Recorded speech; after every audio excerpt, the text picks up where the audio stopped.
नमस्कार विद्यार्थी मित्रांनो, मी विपुल वाघमोडे तुमच्या सगळ्यांचं स्वागत करतो ऑफिसर ऑनलाईन अकॅडमीच्या आपल्या यूट्यूब चॅनलवर.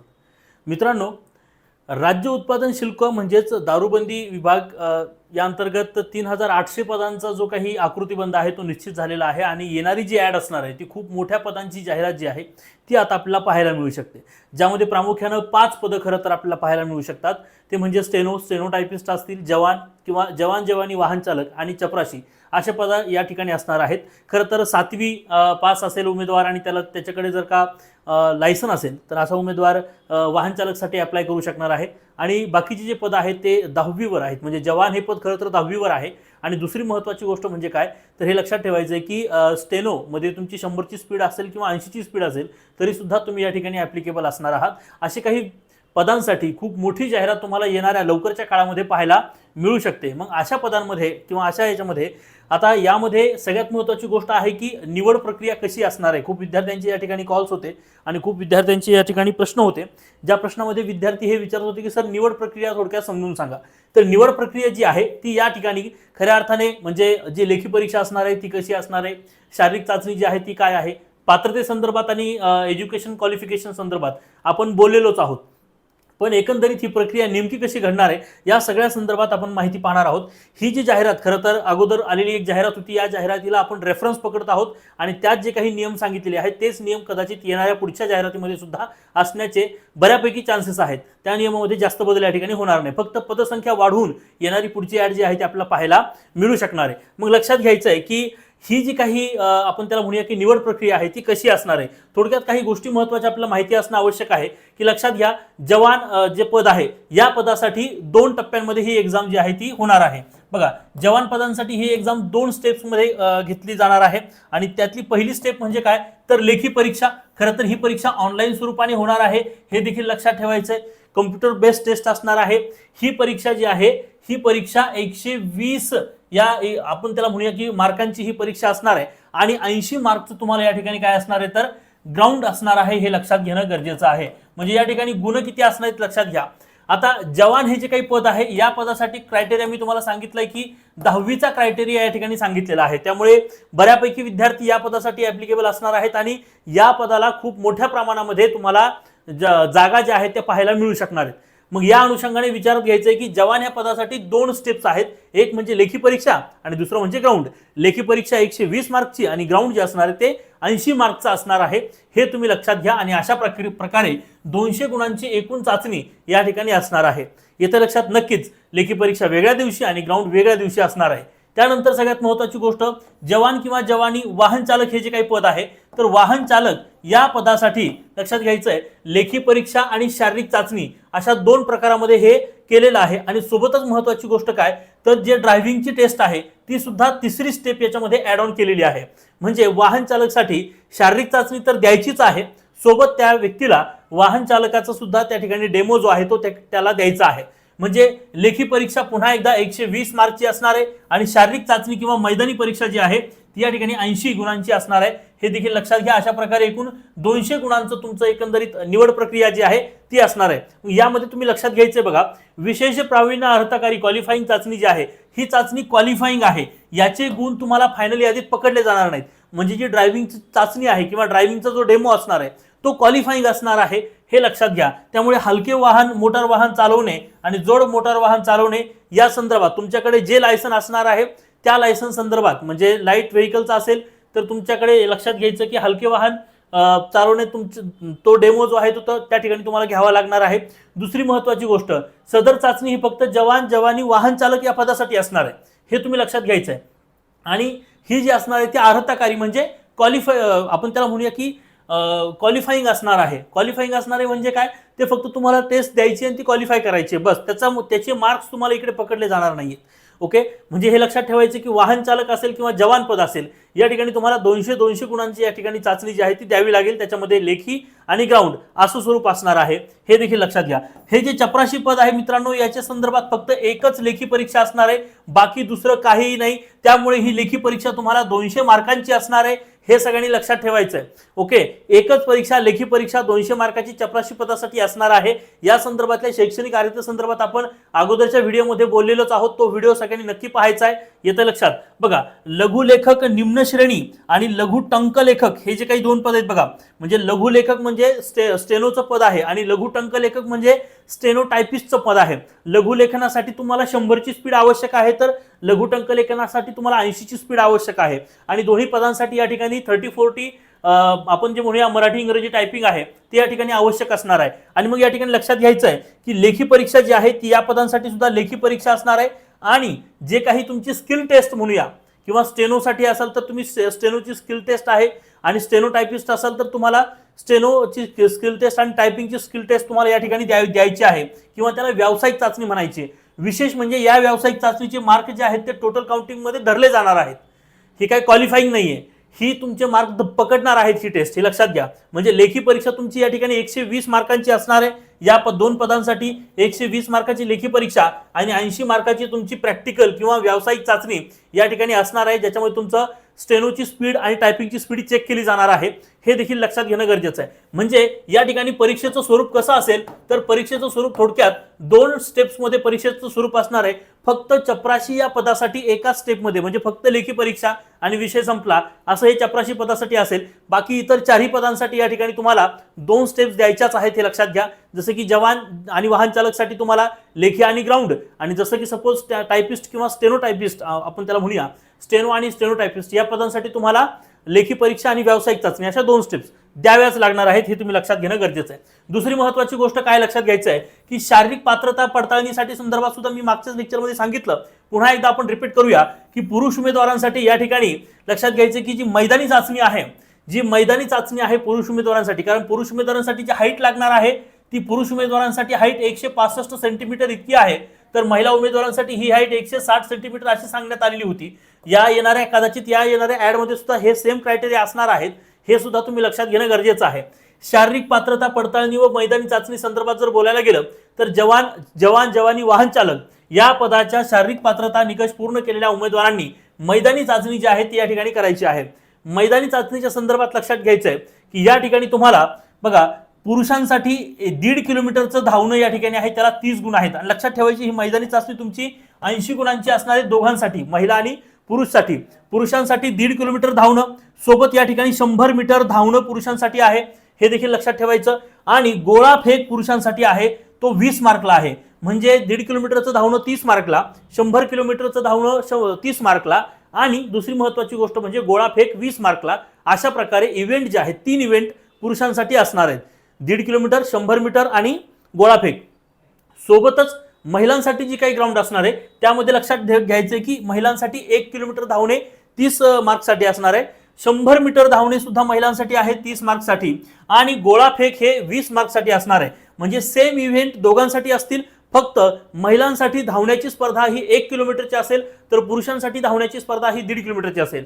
आणि 100 मीटर दोन्ही ठिकाणी या ठिकाणी असणार आहेत. नक्कीच महिलांसाठीचा जो टायमिंग असेल तो वेगळा असणार आहे, पुरुषांसाठीचा टायमिंग देणार आहे ते वेगळं असणार आहे. येणाऱ्या ॲडमध्ये आपल्याला ते टायमिंग सुद्धा या ठिकाणी पाहायला मिळणार आहेत, हे लक्षात घेणं गरजेचं आहे. अशा प्रकारे 80 मार्कची या ठिकाणी तुमची ग्राउंड टेस्ट जी आहे ती होणार आहे, हे लक्षात घेणं गरजेचं आहे. बरं, लेखी परीक्षा अजून विद्यार्थ्यांनी प्रश्न विचारला होता की सर ही जी काही MCQ टाईपची क्वेश्चन होणार आहेत किंवा CBT टेस्ट होणार आहे, कम्प्युटर बेस्ड टेस्ट किंवा आपण त्याला म्हणूया की ऑनलाईन टेस्ट होणार आहे, ह्या टेस्टमध्ये निगेटिव्ह मार्किंग आहे का? तर लक्षात घ्या, मागच्या काही ऍडमध्ये प्रत्येक चुकीच्या उत्तराकरता 25 म्हणजे 0.25 म्हणजे या ठिकाणी 1/4 निगेटिव्ह केलेली आहे. 1/4 निगेटिव्ह म्हणजे काय? तर या ठिकाणी 4 जर का प्रश्न म्हणजे बघा 4 प्रश्न जर चुकले तर 4 मार्क गेले, पण ते 4 मार्क जाताना 1 बरोबर आलेले मार्क पण खाऊन जातात. अशी 1/4 निगेटिव्ह सिस्टीम असते. अशी ही 1/4 निगेटिव्ह सिस्टीम या ठिकाणी तुम्हाला लागू होऊ शकते, हे लक्षात घेणं गरजेचं आहे. येणाऱ्या ऍडमध्ये आपल्याला ते पाहायला मिळेलच. ही ऍड जी आहे ती मोजून 15 ते 20 दिवसामध्ये पडण्याचे चान्सेस आहेत. आता एक लक्षात घ्या, एकूण गुणांमधून वजा किंवा कमी करण्यात येईल हे त्यांनी सांगितले. वरील प्रमाणे कार्यपद्धतीचा अवलंब करत असताना एकूण अंतिम गुणांची बेरीज, म्हणजे ही प्रक्रिया काय मी थोडक्यात समजून सांगतो. उदाहरणार्थ मी आकडे हे समजण्यासाठी सांगतोय. उदाहरणार्थ एकूण 10 प्रश्न तुम्हाला विचारले, एखाद्या विद्यार्थ्याने 6 प्रश्नांची उत्तर बरोबर दिली आणि त्यांनी 4 प्रश्नांची उत्तरं चुकीची दिली, मग या ठिकाणी 1/4 राहील, बरोबर. मग हे चुकीच्या 1/4 मध्ये काय आहे 4, याचा अर्थ इथं काय येणार आहे तर 1 मार्क त्याचा वजा होणार आहे. हे 4 तर गेलेच गेले, पण ह्या 6 मधून सुद्धा त्याचा 1 मार्क वजा होऊन त्याला मार्क किती आले रे? 5 मार्क आलेले आहेत. हे अशा स्वरूपात त्याचं जे कॅल्क्युलेशन असणार आहे ती या ठिकाणी असणार आहे, हे तुम्ही समजून घेणं गरजेचं आहे. दुसरी महत्त्वाची गोष्ट काय तर निवड प्रक्रिया कशी आहे. बघा, ही निवड प्रक्रिया पहिले समजून घ्या आणि त्यासाठी काय काय आवश्यक लागतंय याचा आता तुम्ही खऱ्या अर्थाने सगळी तजवीज जी आहे ती करणं गरजेचं आहे. कारण खूप मोठ्या पदांची 3800 पदांची ही जाहिरात जी आहे ती या ठिकाणी तुम्हाला पाहायला मिळू शकते, कारण तसा आकृतीबंध जो आहे तो सरकारकडून निश्चित करण्यात आलेला आहे. मग या ठिकाणी लक्षात घ्या की ही जी निवड प्रक्रिया आहे या निवड प्रक्रियेमध्ये लघु लेखक, निम्न श्रेणी, लघु टंकलेखक म्हणजे स्टेनो आणि स्टेनोटायपिस्ट या पदांकरता अर्ज केलेले जे उमेदवार आहेत ते लेखी परीक्षेत किमान 45% गुण मिळवून लेखी परीक्षा उत्तीर्ण होतील. म्हणजे काय तर सीबीटी टेस्ट जी असणार आहे, कम्प्युटर बेस्ड टेस्ट पहिली, आणि त्याच्यानंतर जी काही व्यावसायिक चाचणी असणार आहे. ओके, तर ह्या व्यावसायिक चाचणीसाठी कोणकोणते उमेदवार पात्र होऊ शकतात रे? तर या 120 पैकी ज्या विद्यार्थ्यांना बघा 45% मार्क्स या ठिकाणी मिळाले, किती? 45% मार्क जरी तुम्हाला म्हणजे काय 55-54 वाटेवर जे काय असेल ते हे मार्क जर तुम्हाला मिळाले तर समजून घ्या की तुम्ही कुठे पोहोचलेले आहात. तर तुम्ही पोहोचलेले आहात पुढच्या टेस्टसाठी. फक्त हे पोहोचून फायदा नाहीये, तुम्हाला कट ऑफ मध्ये यायचं असेल तर तुम्हाला ह्या 120 पैकी खूप जास्तीत जास्त मार्क मिळवावे लागणार आहेत. या ठिकाणी निगेटिव्ह मार्किंग सिस्टीम असू शकणार आहे, त्यामुळे थोडं सावधगिरीने अभ्यास करणं गरजेचं आहे. या ठिकाणी लक्षात घ्या की इतर काही सरळ सेवेच्या परीक्षांना निगेटिव्ह मार्किंग नाहीये, पण राज्य उत्पादन शुल्क विभागातील काही परीक्षांसाठी या ठिकाणी तुम्हाला निगेटिव्ह मार्किंग असू शकते. अशा वेळेस तुम्हाला बरोबर उत्तरांना टिक करणं गरजेचं असतं आणि चुका कमी करणं गरजेचं असतं. अशा वेळेस तुम्हाला एका चांगल्या मार्गदर्शनाची नक्कीच या ठिकाणी गरज आहे, हे लक्षात घ्या. ओके, अशा वेळेस तुम्हाला ऑफिसर ऑनलाईन अकॅडमीच्या बॅचेस ज्या आहेत त्या नक्कीच फायदेशीर असू शकणार आहेत. आता हे समजून घ्यायचे बघा की 45% गुण आहेत, मग तुम्ही पुढच्या स्टेपसाठी पात्र असणार आहात. त्यापैकी गुणवत्ता क्रमांकानुसार किती लोक बघा जाहिरातीवरील प्रवर्ग निहाय नमूद केलेल्या पदसंख्येच्या एकाच 10 ओके या कमाल प्रमाणात प्रवर्ग निहाय उमेदवारास लघुलेखनाची कौशल्य चाचणीसाठी पात्र केलं जाईल. म्हणजे एक तर 45% गुण किंवा लक्षात घ्यायचंय की एकाच 10 हे प्रमाण या ठिकाणी असू शकतं. म्हणजे एका पदासाठी 10 उमेदवार आम्ही व्यावसायिक चाचणीसाठी ढकलू शकतो भाऊ पुढे, या हिशोबाने त्यांनी सांगितलेलं आहे. ओके, नंतर महत्वाचा मुद्दा बघा, लघुलेखक, निम्न श्रेणी व लघु टंकलेखक म्हणजे स्टेनोटायपिस्ट. ओके, राज्य उत्पादन शुल्क या संवर्गातील पदाची निवड करत असताना लेखी परीक्षा आणि लघुलेखन कौशल्य व्यावसायिक चाचणी पडताळणी नंतर मिळालेल्या गुणांची एकत्रित यादी जी आहे ती 200 मार्कापैकी ही सगळी यादी जी आहे ती प्रकाशित केली जाणार आहे आणि तुमचा जो रिझल्ट लागेल ते 200 पैकीच लागणार आहे, हे लक्षात घेणं गरजेचं आहे. ओके, मग दुसरी महत्वाची गोष्ट, जे विद्यार्थी जवान पदासाठी ओके किंवा जवानी वाहन चालक या पदासाठी असणार आहेत तर यांनी हे लक्षात घ्यायचं बघा की या ठिकाणी सुद्धा एकाच 10 इतके उमेदवार पुढे ग्राउंडसाठी पोहोचवणार आहेत किंवा 45% गुण असेल तरी सुद्धा तुम्ही ग्राउंडसाठी पात्र असणार आहात. पण मी पुन्हा एकदा सांगेल की जर तुम्हाला यादीत फायनल यादीत यायचं असेल तर तुम्हाला या ठिकाणी बेस्ट ऑफ बेस्ट स्कोर असणं गरजेचं असतं, हे देखील लक्षात घेणं गरजेचं आहे. जवान राज्य उत्पादन शुल्क व जवानी वाहन चालक राज्य उत्पादन शुल्क या संवर्गातील पदावर निवड करताना लेखी परीक्षा आणि शारीरिक पात्रता पडताळणी नंतर होणाऱ्या मैदानी चाचणीत मिळालेल्या एकूण गुणांची म्हणजे 120 प्लस 80 अगदी बरोबर आहे, या सगळ्या गुणांची अंतिम जी काही यादी आहे ती यादी या ठिकाणी तयार करण्यात येईल आणि त्यानुसार कट ऑफ लावण्यात येणार आहे, या ठिकाणी त्यांनी स्पष्टपणे नमूद केलेलं आहे. त्यानंतर बघा, सेवा भरतीची संपूर्ण प्रक्रिया खालील सेवा प्रवेश नियम अथवा तदनंतर शासनाकडून वेळोवेळी जारी करण्यात येईल, त्यानुसार काही बदल सुद्धा याच्यामध्ये होऊ शकतील, हे त्यांनी सांगितलंय. आता एक लक्षात घ्यायचंय बघा की यामध्ये ते आता या संदर्भात ते काय म्हणतात हे लक्षात घेणं गरजेचं आहे. ओके, या ठिकाणी त्यांनी बदला संदर्भात सांगितलंय. आता या ठिकाणी आपल्याला हा एक नियम खूप महत्वाचा असतो, तो म्हणजे 10.7 बघा, लघु लेखक, निम्न श्रेणी किंवा लघु टंक लेखक हे राज्यस्तरीय संवर्ग आहे. ओके, या संवर्गातील पदांची निवड जी आहे ही निवड राज्यस्तरीय म्हणजे टोटल एकच यादी याची जाहीर होईल. या 2 पदांसाठीची यादी जिल्हानिहाय लागणार नाही, हे सगळ्यांनी लक्षात घ्यायचं आहे. ओके, जिल्हानिहाय यादी याची 2 पदाची, कोणती? स्टेनो आणि स्टेनोटायपिस्ट या 2 पदांची यादी जी आहे ती एकत्रित लागणार आहे. ओके, कारण ते राज्यस्तराचं पद आहे, हे लक्षात घेणं गरजेचं आहे. तर जवान राज्य उत्पादन शुल्क किंवा जवानी वाहन चालक राज्य उत्पादन शुल्क किंवा चपराशी हे 3 जे पद आहेत हे 3 पद खरं तर जिल्हास्तरीय संवर्गातून आहेत. त्यामुळे ही जी भरती प्रक्रिया आहे ती जिल्हा स्तरावरून एकत्रितरित्या राबवली जाणार आहे, म्हणून त्यांची तुम्हाला डिस्ट्रीब्युशन असणार आहे आणि म्हणून त्या ठिकाणी यादी सुद्धा कदाचित तुमच्या सेपरेट लागण्याची या ठिकाणी चान्सेस आहेत. म्हणून बघा, प्रत्येक जिल्ह्याची स्वतंत्र निवड यादी या ठिकाणी तयार करण्यात येऊन त्यानुसार प्रत्येक जिल्ह्याची स्वतंत्र निवड यादी जाहीर केली जाणार आहे. येते लक्षात? म्हणजे काय तर स्टेनो आणि स्टेनोटायपिस्ट जी 2 पदं आहेत या पदांची एकत्रित यादी एकच यादी असणार आहे, कारण ते राज्य स्तरावरचं पद आहे. आणि जिल्हा स्तरावरची पदं 3 आहेत, ते म्हणजे जवानी वाहन चालक आणि त्यानंतर चपराशी, हे 3ही पदं आहेत ते जिल्हानिहाय यादीमध्ये येणार आहेत, हे तुम्ही लक्षात घेणं गरजेचं आहे. ओके, तर अशा स्वरूपाची ही जी काही निवड प्रक्रिया आहे, ही निवड प्रक्रिया आपल्याला या ठिकाणी पाहायला मिळालेली आहे. आणि यामध्ये तुम्हाला लक्षात आलं असावं की नेमकं काय काय आहे. म्हणजे लक्षात घ्यायचं की 120 मार्काची जी काही सीबीटी टेस्ट आहे, जी आपण त्याला म्हणूया की कम्प्युटर बेस्ड टेस्ट आहे, ऑनलाईन होणारी टेस्ट आहे, ही टेस्ट खूप महत्त्वाची आहे, हे तुम्ही लक्षात घेणं गरजेचं आहे. आणि मित्रांनो, म्हणूनच राज्य उत्पादन शुल्क भरती जी काही विभाग भरती आहे, या अनुषंगाने आपण एक नवीन बॅच खरं तर लॉन्च करत आहोत. आणि ही बॅच आहे ती स्पेशल मेंटोरिंग मध्ये असणारी बॅच आहे. लक्षात घ्या, ऑनलाईन स्वरूपाची लाईव्ह प्लस रेकॉर्डेड स्वरूपाची ही जी बॅच असणार आहे, या बॅचची फीस फक्त आणि फक्त 1,500 रुपये आपण ठेवलेली आहे, ज्यामध्ये सर्व विषयांचा समावेश याच्यामध्ये असणार आहे. सर्व विषय तुम्हाला याच्यामध्ये शिकवले जाणार आहेत. आलं लक्षात.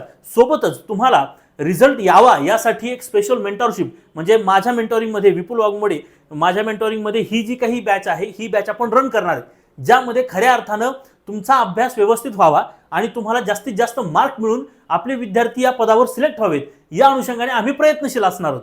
ओके, येतं लक्षात. तर आणि ही जी काही सगळी प्रोसेस आहे, म्हणजे लेक्चर, शिकवणे आणि तुमचा अभ्यास, ओके, ही सगळी प्रोसेस एका व्यवस्थित फॉर्मॅटमध्ये आणावी, यासाठी ही बॅच जी आहे ती डिझाईन करण्यात आलेली आहे. या बॅचची फीस जी आहे ती फक्त 1,500 रुपये आपण ठेवण्यात आलेली आहे. या सदर बॅच संदर्भात तुम्हाला अधिक माहिती हवी असेल तर तुम्ही 8010457760 किंवा 8329588625 दोन्हीपैकी कोणत्याही एका नंबरला तुम्ही कॉन्टॅक्ट करू शकता. नक्कीच तुम्ही आमच्या वेबसाईटला सुद्धा व्हिजिट करू शकता आणि तुम्ही आमच्या प्ले स्टोअरवर जाऊन ऑफिसर ऑनलाईन अकॅडमीचं ॲप जे आहे ते नक्की डाउनलोड करा. त्यामध्ये तुम्हाला खूप साऱ्या महत्त्वाच्या माहिती जी आहे ती सुद्धा पाहायला मिळू शकणार आहे. ओके मित्रांनो, आज आपण समजून घेतलेलं आहे की एकंदरीत ही जी काही भरती प्रक्रिया आहे ती कशा स्वरूपाची असणार आहे हे आपल्याला समजलेलं आहे. ओके, तुमचे अजून काही सजेशन्स असतील तर कमेंट बॉक्समध्ये नक्की सांगा. व्हिडिओ तुम्हाला कसा वाटला हे मला कमेंट बॉक्समध्ये सांगा. आवडला असेल तर नक्की लाईक करायचं, जास्तीत जास्त शेअर करायचं. चॅनलवर नवीन असाल तर नक्की चॅनलला तुम्ही सबस्क्राईब करायचं. तोपर्यंत आपण इथंच थांबूया आणि पुन्हा भेटूया एका नवीन माहितीसह. Thank you very much.